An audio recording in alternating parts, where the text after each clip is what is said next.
Assalamualaikum warahmatullahi wabarakatuh. Para teman-temanku yang berbahagia, gimana puasanya? Lancar semuanya ya.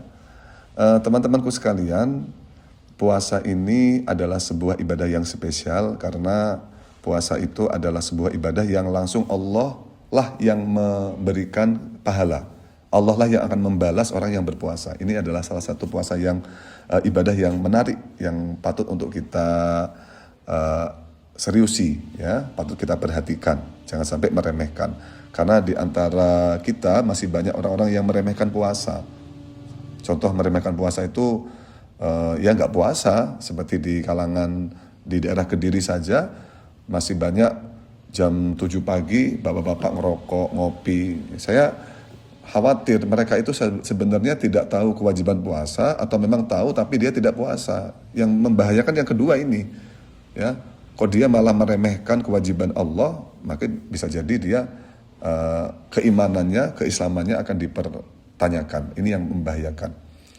Puasa salah satu hikmahnya adalah menumbuhkan sikap solidaritas kita kepada sesama muslim, ya. Seperti kita lapar, kita akan merasakan, oh ternyata ketika nggak memiliki makanan itu nggak enak gitu ya. Seperti kejadian atau keadaan yang dialami oleh teman kita yang mungkin kurang beruntung. Mereka diberi oleh Allah takdir yang mungkin tidak seperti kita yang bisa makan enak. Ada beberapa teman kita, saudara kita yang makan mungkin sehari sekali, ya, kurang beruntung dan seadanya. Ini adalah salah satunya untuk menumbuhkan sikap kemanusiaan dalam diri kita. Mengapa penting? Karena ada sebuah hadis yang berbunyi, langsung saya terjemahkan. Barang siapa yang memudahkan urusan orang lain, maka Allah akan memudahkan urusannya, ya. Inilah yang dimaksud dari sebuah kemanusiaan. Maka oleh karena itu ketika kita sudah memiliki perasaan tersebut, maka hendaklah pada bulan puasa ini dan seterusnya, marilah kita memperbanyak untuk bersedekah, ya. Wa ma anfaqtum min syai'in fahuwa yukhlifuh. Sesuatu yang kita nafkahkan, kita sedekahkan, kita infakkan, maka Allah akan menggantinya. Bahkan di ayat yang lain, pergantian Allah, menggantikan Allah terhadap apa yang kita sedekahkan itu tidak hanya satu atau dua saja. Bahkan bisa jadi menggantinya Allah terhadap apa yang kita sedekahkan itu bisa jadi beratus-ratus bahkan beribu-ribu kali, ya. Maka janganlah panjenengan semua untuk ragu-ragu untuk bersedekah. Karena bisa jadi harta yang kita miliki ini sebenarnya bukan harta yang hakiki. Bisa jadi harta yang kita miliki ini sebenarnya milik orang lain yang Allah titipkan kepada kita. Jadi ada hak orang lain yang Allah berikan, yang Allah titipkan kepada diri kita. Oleh karena itu, marilah kita tingkatkan kemanusiaan pada bulan puasa ini lebih banyak dan lebih detail. Kemanusiaan tidak hanya berupa kebaikan secara maliyah atau secara harta, tapi kemanusiaan itu juga harus kita pikirkan dalam segi perasaan, ya, perasaan. Karena jangan sampai kita baik dalam segi sedekah, tapi ternyata mulut kita tidak memberikan kemanusiaan yang baik. Seperti contoh, kita ghibah, menggunjing, mengolok-olok, ngeprank, ya, atau gojloki, ya. Karena kalau seandainya kita memiliki tanggungan kepada orang lain atau kita pernah menyakiti orang lain, berarti kita memiliki yang namanya hakul adami.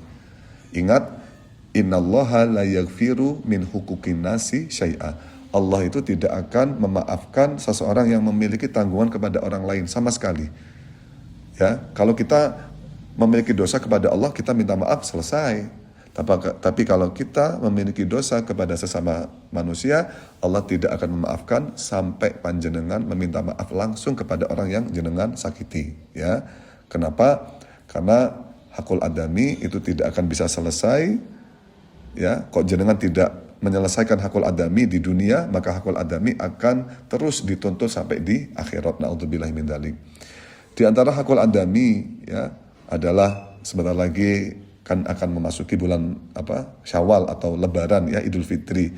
Yang perlu diperhatikan pas momentum Idul Fitri adalah momentum untuk melebur kesalahan kita sesama manusia.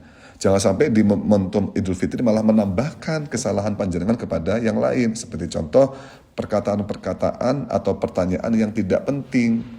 Seperti pertanyaan kepada orang kapan nikah, ya.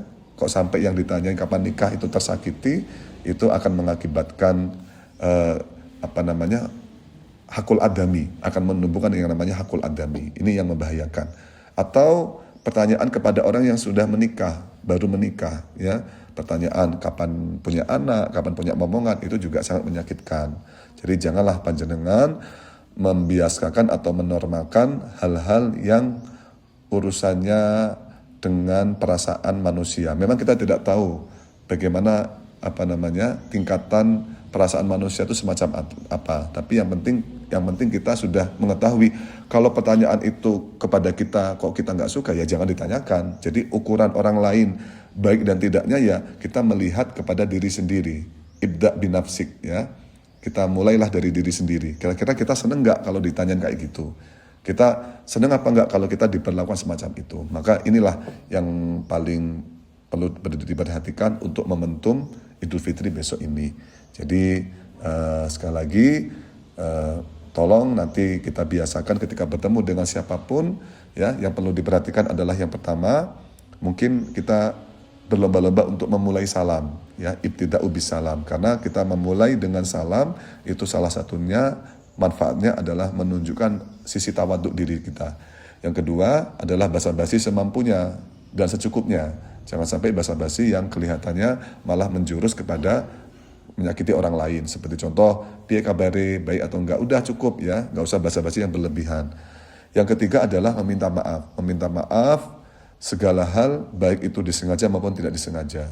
Kalaupun merasa, loh saya nggak punya salah, ya kamu nggak merasa salah. Mungkin kamu pernah melakukan hakul adami ketika kamu nggak ngerasa. Seperti contoh, ngambil haknya orang lain, gosok, ya, meminta minum kopi sedikit padahal belum izin, itu kan juga termasuk hakul adami. Marilah kita meminta maaf ketika kita bertemu dengan semua orang. Mungkin itu saja yang bisa saya sampaikan untuk persiapan Idul Fitri ini. Semoga Idul Fitri ini benar-benar membebaskan kita dari tanggungan hak-hak sesama manusia dan murni kita momentum Idul Fitri itu kosong-kosong. Jangan malah kita menambahkan dosa atau tanggungan kepada orang lain. Terima kasih teman-temanku sekalian. Akhirul kalam, ihdinas siratal mustaqim. Assalamualaikum warahmatullahi wabarakatuh.